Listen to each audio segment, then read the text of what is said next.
Hey, Young Teacher Thoughts here, coming at you with another video.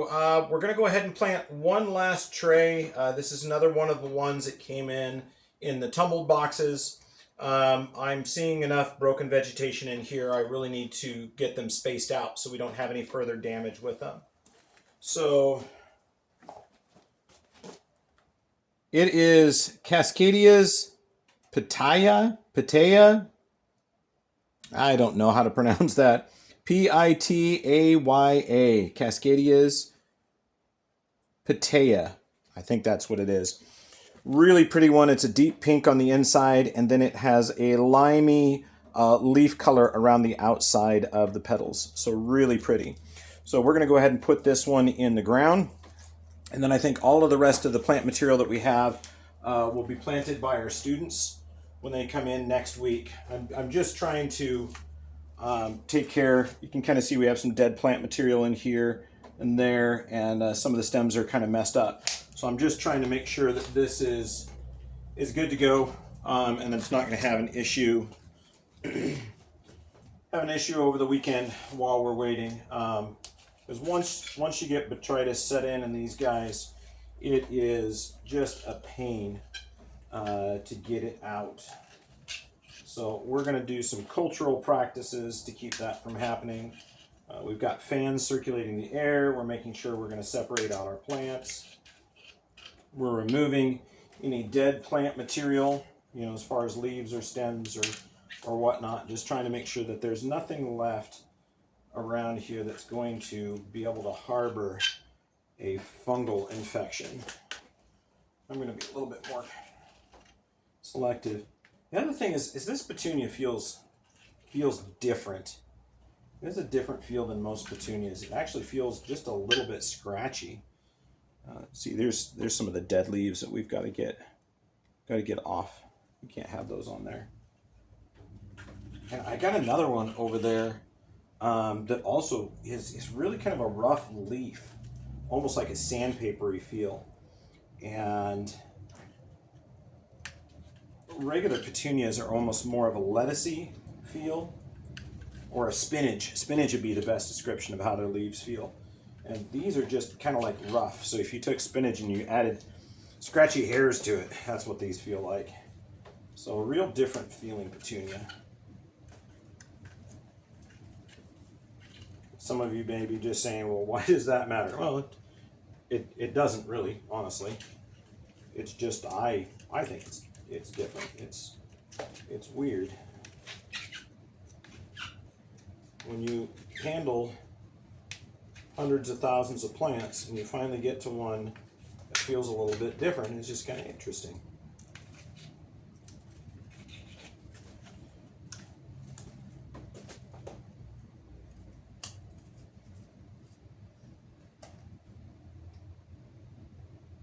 Yeah, see, I should just go through and just trim these before I finish laying them out.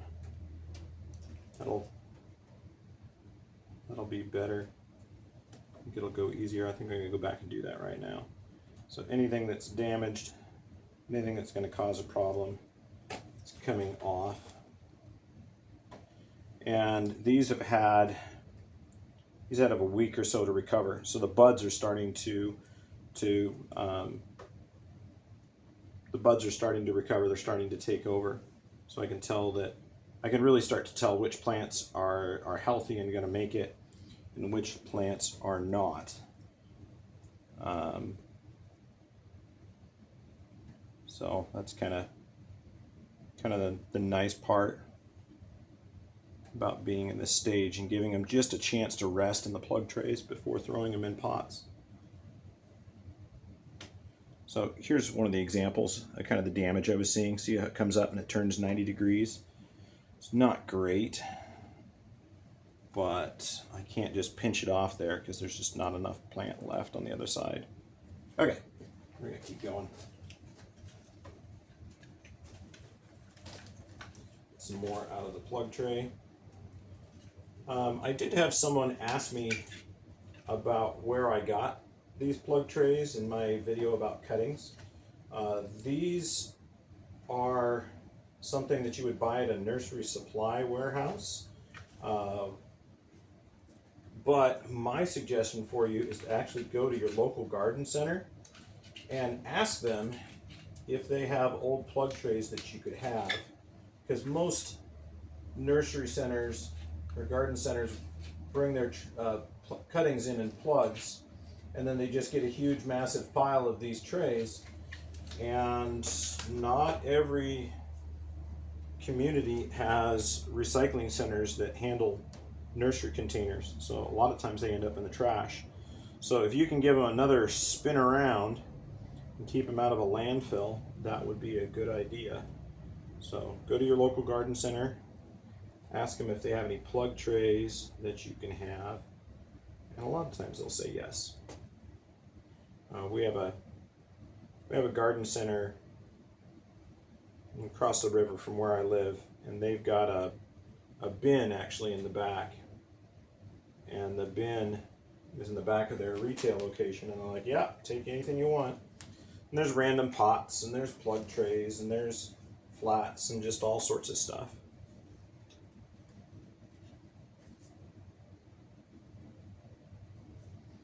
When I first started teaching over here, I didn't have a lot of the flats, so I had to go over there and collect a bunch of them for our seeds we planted. But now that I've had a couple of years of purchasing plugs, I've built up my own stock, and I don't have to worry about finding other people's plug trays. I've got my own.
Just put that one in because I picked enough off of him. I just want to make sure he gets in good and healthy.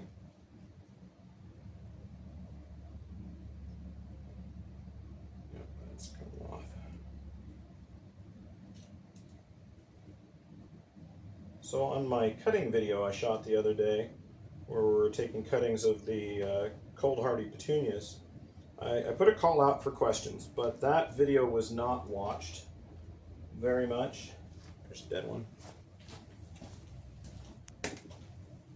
So I'll just go ahead and put the same call out right now. If you have questions about any of the processes that I'm doing, drop them down in the comments. And I go through my comments usually multiple times a week. Sometimes some of y'all are catching me while I'm online answering questions, and I ended up answering 2 or 3 questions in a row. But yeah, go ahead and ask anything that you want. If it's about greenhouse and bedding plants and nursery stock, I am probably going to know the answer offhand. If I don't know the answer offhand, I could probably refer you to the answer fairly quickly. But I haven't had any specific questions lately that I couldn't cover.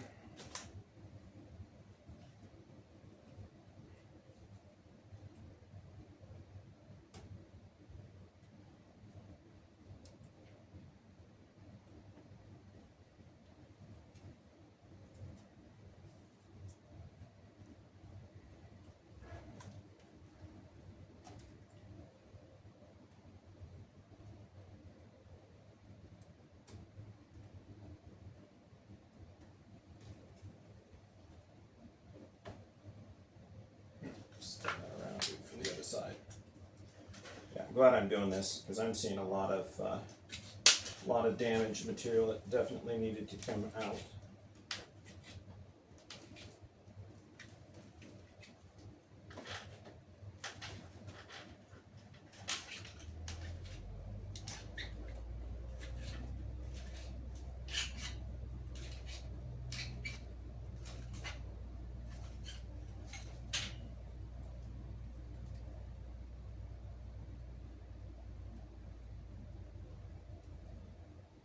If we were a larger nursery, this would be quite a bit of trouble, having to go through and clean plugs prior to planting them. Definitely add a lot of labor costs. Luckily here, we're going to have a whole bunch of labor in a short period of time. The only thing is I've got to train my labor in just a few weeks and get them good to go and ready to start planting and pinching and trimming and replanting and repotting and shaping. A lot of stuff that we're going to do.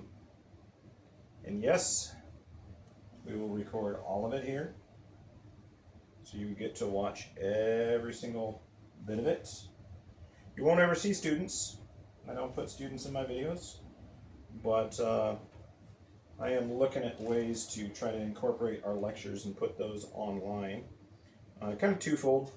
One, so that you can be educated, and two, if my students miss a class or have a sporting event and they're not able to be in class, that they can go back and catch up on the material.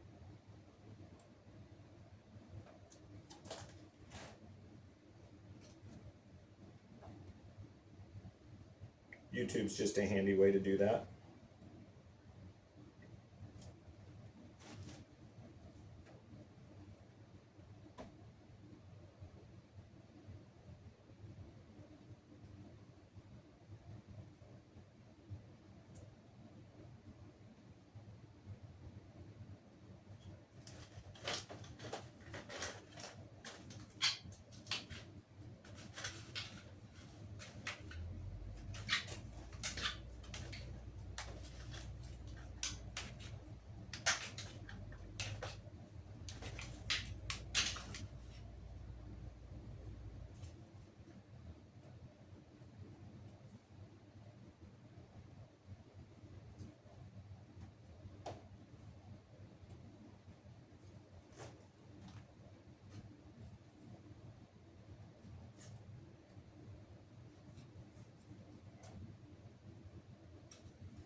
Looks like we need one more flat. Let's go through and clean those plugs, and we'll plant them all. We'll move them, do our last flat, I'll water, and then I'll be about done for the day. So you're watching this video and seeing that it's kind of gotten a little bit dark. The school here is actually down in the bottom of a canyon, and in the spring semester, that means the sun sets on me generally before I get home, but it definitely sets on our classroom here in the greenhouse long before it sets elsewhere. All right, so we'll plant backwards this time.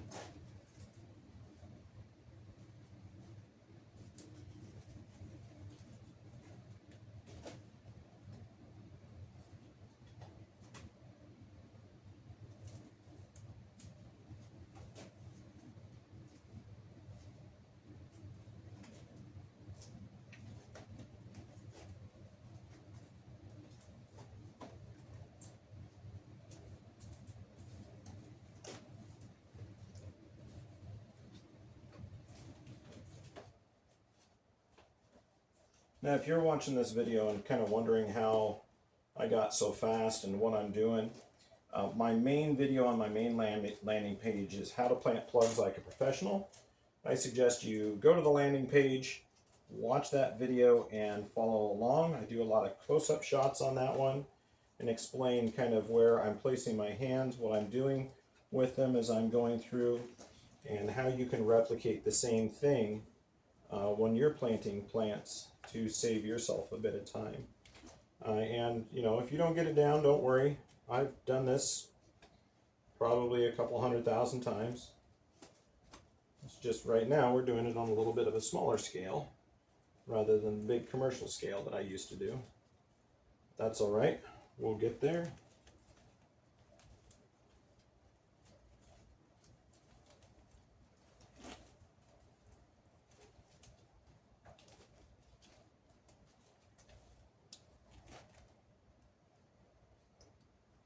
Some dead leaves I missed. One of the keys while you're doing this is just remembering as you're doing it that the new potting soil that you're putting your plugs in goes over the top of the old potting soil that makes up the plug. That way, if there's a difference in the mix, you don't have the plug wicking the moisture away from the soil, or vice versa, the soil wicking the moisture away from the plug, which can make your plant die from lack of water. So just make sure that you're covering it, and it doesn't have to be covered by much, you know, basically 1/4 of an inch, and it's fine. I should probably start in the front so I'm not going over the top of my cuttings. Okay. Move those forward and consolidate them.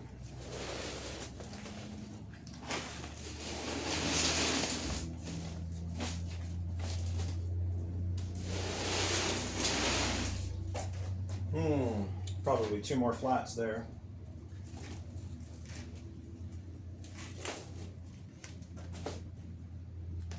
That's a little bit extra soil.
So you'll notice when I'm putting those plugs in the pots, I'm making sure that the soil is facing me and the plant itself is facing away. That way when I reach down and grab it, I can grab just the soil ball and I don't have to grab the stem of the plant or damage any of the leaves. So it's kind of a way to protect our plugs from damage, is to lay them like that. Okay, that's it for our tray. Go through and clean those up. I'll just plant them as we go. Clean them and plant them at the same time. Should be okay.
See if that one makes it.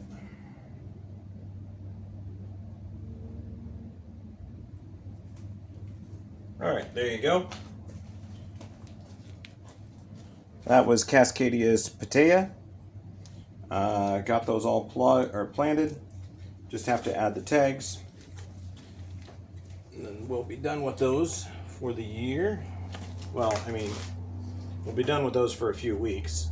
So they'll be in these pots about 6 to 8 weeks, depending on kind of how the weather is, how they start growing, how many pinches we get on them, and then more importantly, when our the large commercial house is going to be ready to receive them, which we are still working on getting utilities. It's been kind of a really long process, which has been really difficult and hard to plan around. You know, can't wait for it. Got to get the plants in the right season. So we're gonna work some miracles here. Try to house these plants here and tuck them into weird places, put artificial light on them, try to keep them growing while we're waiting for our heat and electricity to be in our large grow house.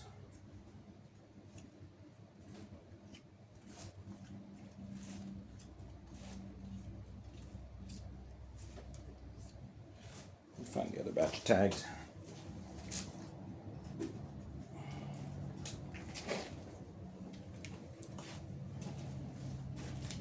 There.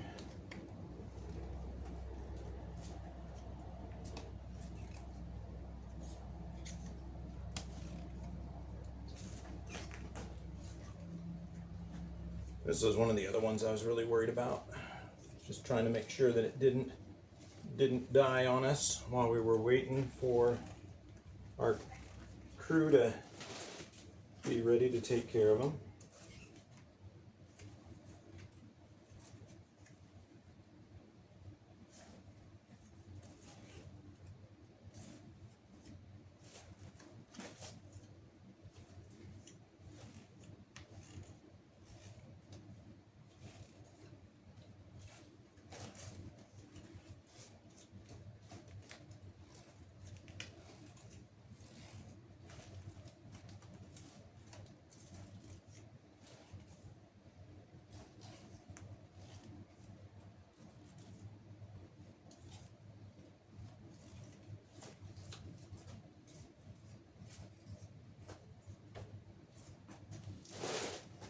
Go.